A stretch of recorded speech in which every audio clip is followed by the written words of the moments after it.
Ναι, η μητέρα μου δεν έχει τίποτα τέτοιο. Έχει καρκίνο στον πνεύμονα στο τελικό στάδιο. Εντάξει, ήρθε με διοξίδιο αυξημένο. Λοιπόν, και αυτή τη στιγμή τον βάλαμε με το COVID. Ναι, ήταν καλά. Εχθές ξεκίνησαν τα συμπτώματα. Να έχει σαν εγκεφαλικό κάτι. Εντάξει, και την έχετε βάλει μέσα στο θάλαμο με τους COVID. Πρώτα απ' όλα, και θα πάει επάνω, μόνη της. Ωραία, ποιος είναι? Σε εσάς με στείλανε. Εάν δεν βρίσκανε λόγο να την κατεβάσουν. Ποιος είναι αυτός που, ποιος? Οι γιατροί με στείλανε από εδώ. Ποιοι γιατροί? Ποιοι είναι αυτοί οι γιατροί? Αυτοί που είναι μέσα.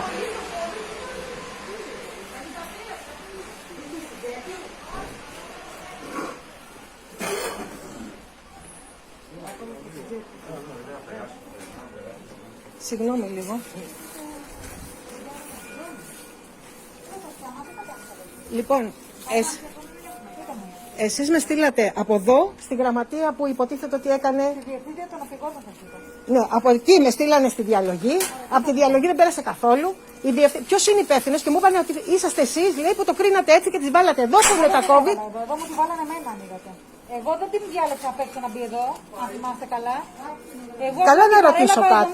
Τι λογική υπάρχει να έρθει ένας άνθρωπος με καρκίνο και όλα τα υπόλοιπα. Ναι, ποιος είναι. Πείτε μου όμως δεν είναι έναν υπεύθυνο. Τρεις. Κυρία του ΤΕΠ, γιατρός που είναι για τη διαλογή. Η οποία ποια είναι? Πώς την είπατε? Κυρία Χαραναβάτου.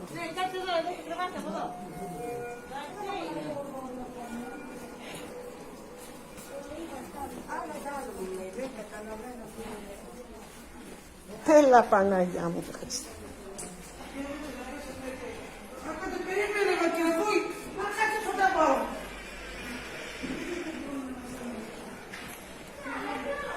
Συγγνώμη, η διευθύντρια του ΤΕΠ ποια είναι? Μπορολαβάτου. Η διευθύντρια του ΤΕΠ. Διευθύντρια του ΤΕΠ. Ναι, πού είναι? Πού είναι? Λοιπόν, να σας πω κάτι. Θα αποφασίσω λοιπόν εγώ. Η μητέρα μου δεν θα μπει στο θάλαμο μόνη της. Πού τη βάλετε? Πού να φωνάξω, ρε? Πού τη βάλατε με στους COVID? Κανείς δεν την έβαλε. Εγώ το είπα. Το ξέρα.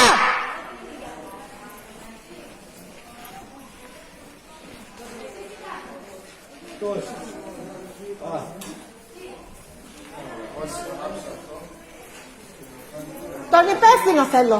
Ποιος είναι? Δεν θα με κάνετε βόλτες από τον ένα στον άλλον. Ποιος είναι υπεύθυνος? Τον υπεύθυνο. Ποιος είναι υπεύθυνος? Θα μου πείτε. Θέλω αυτόν που έβαλε τη μητέρα μου στους COVID με άλλη ασθένεια.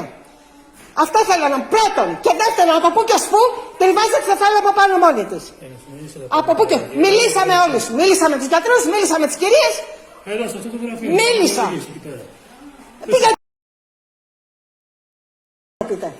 Δεν ξέρει, δεν πέρασε ποτέ από εκεί. Το εγώ. Γιατί αν αποφάσισα εγώ να αποφασίσω πάλι. Μια στενοφόρα ήρθε. Και αποφασίστηκε να πάει στους COVID. Όχι. Δύσπνοια έχει ούτως ή άλλως γιατί έχει χαπ, βαριάς μορφής. Με οξυγόνα είναι μόνιμα.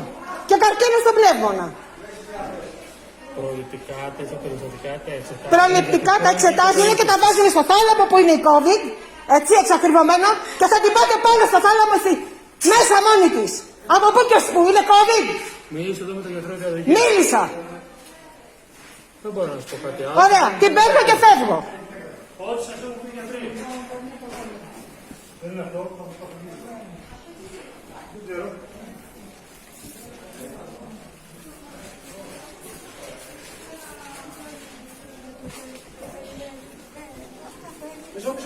Μισό, κάτσε βρε.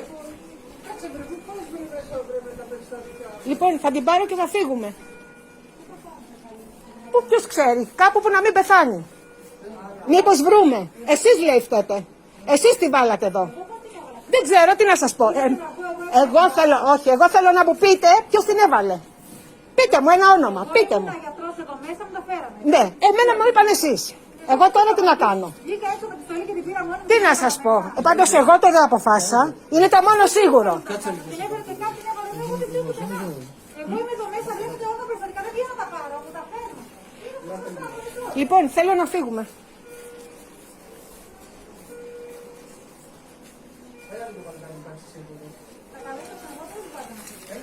Δεν μπορεί να κλείσω πιο σίγουρα. Και λίγο.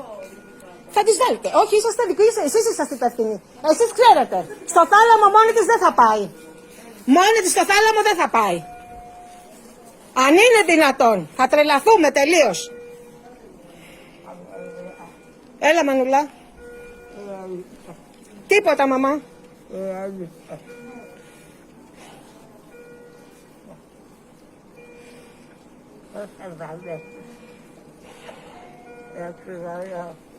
Πω, θα χτυπάω το κεφάλι μου στον τοίχο στο τέλος. Δηλαδή δεν γίνονται αυτά τα πράγματα. Θα τρελαθούμε.